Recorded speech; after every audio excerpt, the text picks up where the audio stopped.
จดเท้าก็ไม่ใช่เป็นอะไรแล้วครับมีอสุภะไม่งามมีร่างกายที่เป็นกายคตาติพิจารณาดังนั้นอุปชาอาจารย์จึงสอนพระภิกษุสามัญที่บวชใหม่เรื่องของสัจจะปัญจกกรรมฐานผมขนเล็บฟันหนังแล้วก็ทั้งอนุโลมปฏิโลมนั้นเป็นมูลกรรมฐานที่พระอุปชาสอนจากยุคอดีตจนถึงปัจจุบันพระพุทธเจ้าหลังจากส่งภาษาวกไปประกาศพระศาสนาในยุคต้นๆที่เราได้เคยศึกษากันนั้นก็เป็นยุคของผู้บริสุทธิ์นะครับเป็นยุคของพระอรหันต์ก็ให้ไปทางเดียวนั้นไปหนึ่งรูปไม่ให้ไปมากกว่า2 รูปเพื่อเป็นการประกาศพระศาสนาในยุคต้นๆสมัยพุทธกาลนั้นก่อนพุทธกาลก่อนหลังจากปรินิพพานแล้วก็ยังเป็นยุคของพระอรหันต์อยู่ก็ทำให้ผู้นำที่ดีเรียกว่าสุปฏิปันโนคุณของพระสงฆ์ผู้ปฏิบัติดีเป็นผู้บริสุทธิ์ในการสอนธรรมะจะเป็นบรรพชิตหรือคฤหัสถ์เราก็ช่วยกันชี้แนะชี้นำแล้วก็สามารถที่จะช่วยกันได้นะครับใน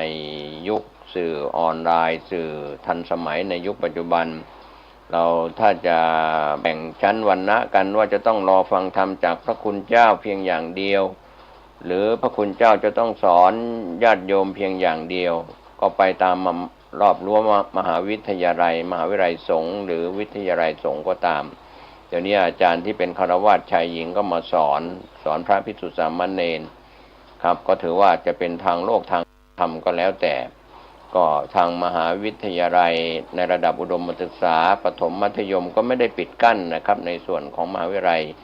ในระดับอุดมศึกษาก็พระภิกษุสามเณรก็เดินเข้าไปเรียนได้นะครับก็เปิดโอกาสในคณะในศาสตร์ต่างๆคณะต่างๆส่วนมจรมมรซึ่งเป็นมหาวิทยาลัยสงฆ์เราก็เปิดโอกาสให้ฆราวาสเข้ามาเรียนได้ทั้งมหาวิทยาลัยสงฆ์นะครับเดิมทีนั้นมจรก็จะให้มีแต่พระภิกษุสามเณรเหมือนกันกับมมรในยุคอดีตก็มีแต่พระภิกษุสามเณรฝ่ายธรรมยุทธ์แต่ตอนหลังก็ถ้าไปปิดกั้นเรื่องนิกายก็พระเณรที่จะไปเรียนมมรก็มีน้อยก็เลยเปิดโอกาสทั้งพระภิกษุสามเณรฝ่ายธรรมยุทธ์หรือมหานิกายก็เข้าไปเรียนได้ที่มหามกุฏในยุคอดีตที่ทางกพ.ไม่ได้รับรองกันทั้งมจรมมรแต่ว่าในยุคหลังกพ.รับรองแล้วก็ในเรื่องของการเปิดโอกาสให้ฆราวาสเข้าไปศึกษาในมหาวิทยาลัยสงฆ์ก็ทำให้เป็นโอกาสดีทั้ง2นิกายทั้งธรรมยุทธ์และก็มหานิกายก็ไม่ได้ปิดกั้นรวมไปถึงไม่ได้ปิดกั้นฆราวาสเข้าไปเรียนไปสอนได้นะครับก็ครูบาอาจารย์ที่เป็นอาจารย์สอนคณาจารย์ของมหาวิทยาลัยสงฆ์นั้นจึงมีทั้งพระภิกษุสามเณรแล้วก็ฝ่ายฆราวาสเราที่เข้าไปส่วนผู้เรียนนั้นมจรยังเปิดโอกาสที่หลังมมรนั้นเปิดโอกาสก่อนให้ฆราวาสเข้าไปเรียนในคณะต่างๆส่วนมจรเปิดทีหลังนะครับให้ฆราวาสเข้าไปเรียนในคณะของพุทธศาสตร์คณะต่างๆที่มจรมีอยู่ก็ถือว่าเปิดโลกกว้างแล้วแต่ในส่วนที่เราแบ่งปันพูดคุยกันนั้นก็ถือว่าเป็นเรื่องที่จะสวนทางคนในอยากออกคนนอกอยากเข้าก็ไม่ได้ไปว่ากันนะครับเพราะถือว่าการศึกษาไม่มีจบไม่มีสิ้นเพราะการจบการศึกษานั้นไม่ใช่จบที่ปริญญาเอกที่เป็นใบกระดาษแต่ว่าถ้าเราในส่วนที่เราศึกษาพุทธศาสตร์แล้วเราก็จะเห็นว่าการจบการศึกษาที่แท้จริงก็คือการปฏิบัติจนบรรลุมรรคผลนิพพานชั้นอรหันต์นะครับอรหัตตมรรคอรหัตผลถึงว่าหมดสิ้นอาสวะกิเลสนั่นแหละถึงจะจบการศึกษาดังนั้นจะเป็นปุถุชนหรืออริยบุคคลเบื้องต่ำ3โสดาบันสกิทาคาอนาคามีก็ยังไม่จบการศึกษาเพราะเรื่องของการมรรคนั้นเป็นตัวประหารกิเลสก็เป็นส่วน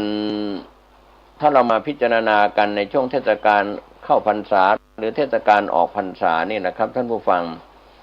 วัดวารามในปัจจุบันหรือในอดีตนั้นก็มีอยู่2ประเภทวัดที่อยู่ใกล้บ้านชื่อว่าคามวาสีวัดที่อยู่ในป่าชื่อว่าอรัญญวาสีก็พระคุณเจ้าที่เป็นพระภิกษุสามเณร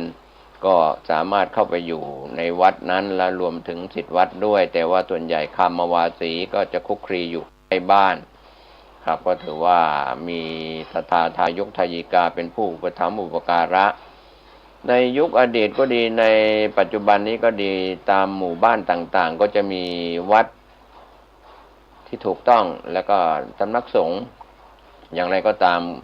สำหรับวัดในประเทศไทยเราก็มีในส่วนของกฎมหาเถรสมาคมก็มีการดูแลโดยเฉพาะสำนักพระพุทธศาสนาแห่งชาติก็เข้ามาดูแลช่วยในส่วนของพระสงฆ์อีกส่วนหนึ่งในเรื่องของการจัดระเบียบต่างๆในตามกฎของมหาเถรสมาคมหรือกฎหมายของคณะสงฆ์อะไรอย่างนี้เป็นต้นอย่างไรก็ตามก็ไม่ใช่ว่าฆราวาสจะมาเป็นผู้บังคับบัญชาพระนะครับแต่ว่าก็พระก็เป็นผู้นำอยู่แล้วทางจิตทางวิญญาณแล้วก็จะต้องเรียกว่าเป็นผู้อุดมเพศมีศีลสูงกว่านะครับพระคุณเจ้าที่เป็นพระภิกษุสามเณรนะครับผู้ดำเนินรายการ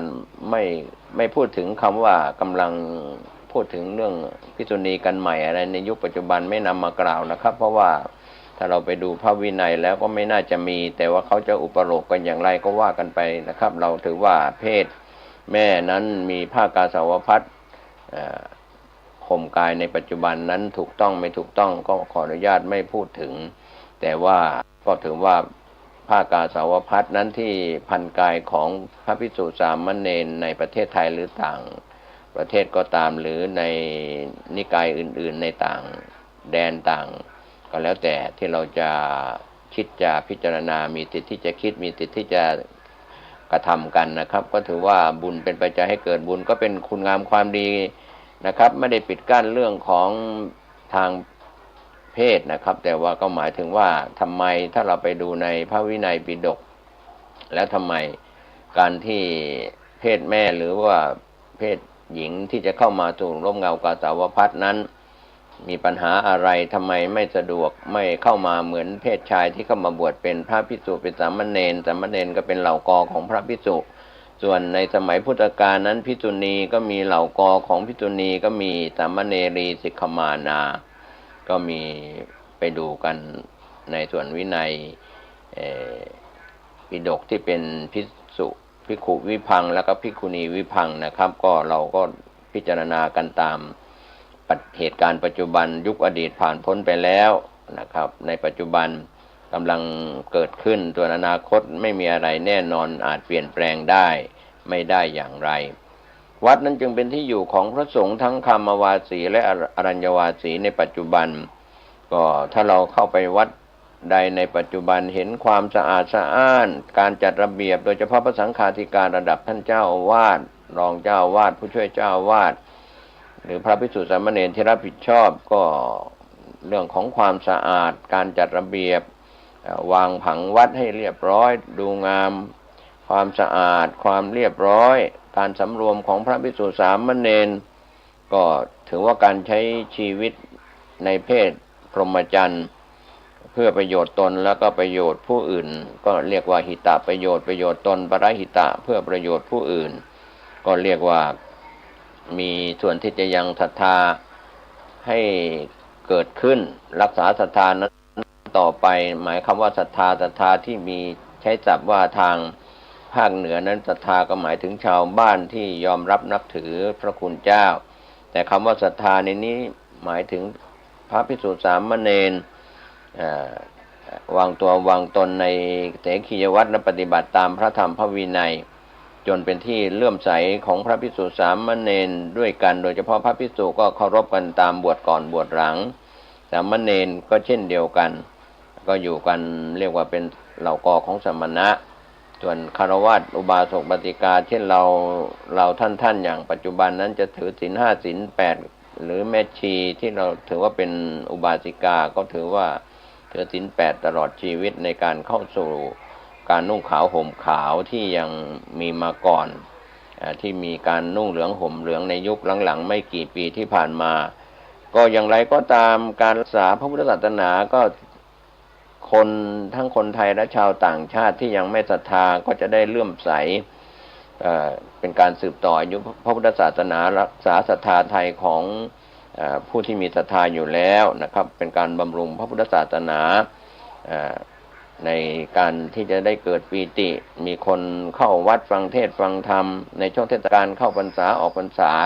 ในวันพระวันธรรมสวนะวันศีลก็แล้วแต่นะครับก็ในส่วนของ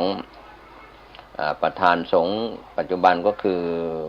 ท่านเจ้าอาวาสนะครับที่ได้มีตาตั้งเป็นเจ้าอาวาสรองเจ้าอาวาสผู้ช่วยเจ้าอาวาสทั้งพระอารามหลวงแล้วก็วัดราชต่างๆก็ถือว่าเป็นผู้นำนะครับของชาวบ้านในหมู่บ้านนั้นๆก็มองเรื่องของพระพุทธศาสนาในยุคปัจจุบันก็ปฏิบัติตามสอนเรื่องของพระธรรมพระวินัยเป็นตัวแทนของพระพุทธเจ้าก็การศึกษาการปฏิบัติที่ผู้ดำเนินรายการพูดไปแล้วในข่าวครั้งที่ผ่านมาเรื่องของธุระของพระภิกษุสามเณรและก็อุบาสกอุบาสิกาเรามี2ธุระคันธธุระการศึกษาเราเรียนวิปัสสนาธุระการปฏิบัติวิปัสสนาก็อาจจะสับสนกันบางคนบอกว่าเรียนก่อนแล้วก็ไปปฏิบัติทีหลังบางท่านก็บอกว่าปฏิบัติเสียก่อนชิมรสของพระธรรมเสียก่อนแล้วก็ไปศึกษาเรียนก็พูดถึงเรื่องของแผนที่บางคนไปเรียนแผนที่ก่อนแล้วก็ไปเดินตามแผนที่บางคนก็บอกว่าปฏิบัติก่อนแล้วก็ไปศึกษาแผนที่ทีหลังจะอย่างไรก็ตามก็ได้รับประโยชน์ทั้ง2ฝ่ายใครเรียนก่อนปฏิบัติทีหลังก็ดีใครปฏิบัติก่อนเรียนทีหลังก็ดีทั้งนั้นนะครับก็ถือว่า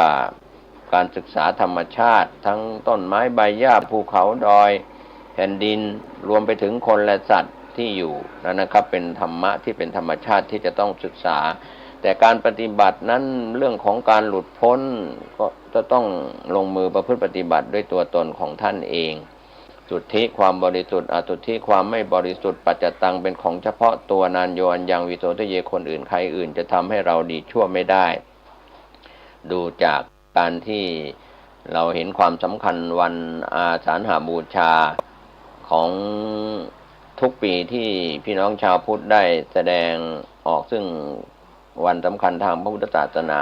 ที่มีพระรัตนตรัยครบ3ประการพุทธรัตนะธรรมรัตนะ2รัตนะนี้โดยพระพุทธเจ้าบังเกิดขึ้นพร้อมกับพระธรรมความจริงพระธรรมรัตนะมีอยู่คู่โลกแล้วแต่พระพุทธเจ้ามาตรัสรู้พระอนุตตรสัมมาสัมโพธิญาณแล้วก็สังฆรัตนะก็เกิดขึ้นในยุคของโคตมะสักยมุนีในกัปนี้พุทธเจ้าบังเกิดขึ้น5พระองค์มีกักุสันโธโกนาคัมมนะกัสสปะโคตมะและก็อริยเมตไตรยะที่จะมาอีก1พระองค์ในภัตตกัปนี้อย่างไรก็ตามในกัปนี้ในพระพุทธเจ้าองค์ที่4ก็คือโคตมะสักยมุนี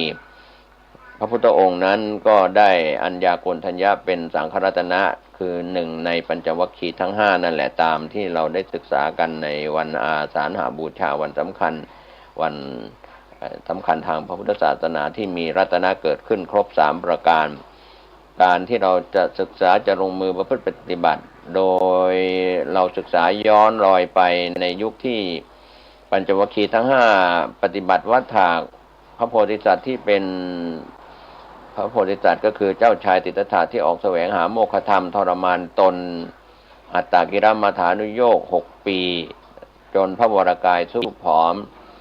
ส่วนที่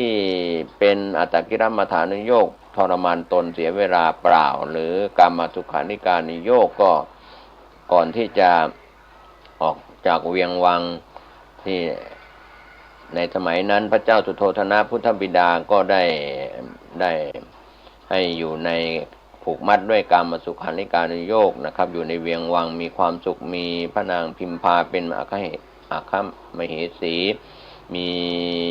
ราหุลกุมารได้บังเกิดขึ้นก็เรียกว่าพัวพันในเรื่องของกามเหมือนคฤผู้ครองเรือนอย่างเช่นฆราวาสชายหญิงในปัจจุบันนะครับก็หมกมุ่นไปทางกามสุขานิการนิโยคเสียเป็นส่วนใหญ่ก็เมื่อหย่อนเกินไปทางกามก็ไม่ดีตึงเกินไปทรมานตนมากเกินไปก็ไม่ดีพระพุทธองค์ก็ได้สดับเสียงพิณ3สายหนึ่งหย่อนเกินไปเสียงไม่ไพเราะตึงเกินไปก็ไม่ไพเราะสายอยู่กลางๆไม่ตึงไม่หย่อนก็สายนั้นเป็นสายไพเราะก็ได้สติก็ละเรื่องของการทรมานตนอดอาหารทรมานตนกลับมาเสวยภคยาหารแล้วก็ได้บรรลุพระอนุตตรสัมมาสัมโพธิญาณตามที่เราได้ศึกษากันในพุทธประวัติเพราะอย่างไรก็ตาม การปฏิบัติธรรมนั้นก็มีธรรมชาติเป็นตัวศึกษาเป็นครูที่ดีอยู่แล้วดินน้ำลมไฟอากาศทั้งที่เป็นรูปธรรมส่วนนามธรรมก็คือจิตใจของมนุษย์ทั้งคนและสัตว์ทั้งอมนุษย์ที่เป็นเทวดาหรืออินพรหมยมยักษ์อะไรก็แล้วแต่ทั้งภายในภายนอกแต่การที่เราจะหลุดพ้นจากกองทุกข์ได้นั้นก็ต้องมาจากตัวตนของแต่ละคนแต่ละท่านบำเพ็ญทานรักษาศีลเจริญพระกรรมฐานโดยเฉพาะบารมี10 ทัศ30 ทัศก็แล้วแต่ทุกคนจะต้องมากระทำด้วยตัวตนของท่านเองทำแทนกันไม่ได้สามีทำแทนภรรยาไม่ได้ภรรยาทำแทนสามีไม่ได้ทำแทนลูกแทนหลานไม่ได้ลุงป้าน้าอาทำแทนพ่อแทนแม่ไม่ได้ก็ความบริสุทธิ์นั้นจะเกิดขึ้นในส่วนของสติปัฏฐานทั้ง4กายเวทนาจิตธรรมที่เราปฏิบัติวิปัสสนากรรมฐานฉะนั้นวันนี้ถ้าเราไม่ได้ลงมือปฏิบัตินะครับเราก็ไม่ได้ว่ากันนะครับความบริสุทธิ์ก็ไม่ได้เกิดขึ้นที่ด้วยข้ออุปมาที่เราศึกษากันว่าด้วยดอกบัว4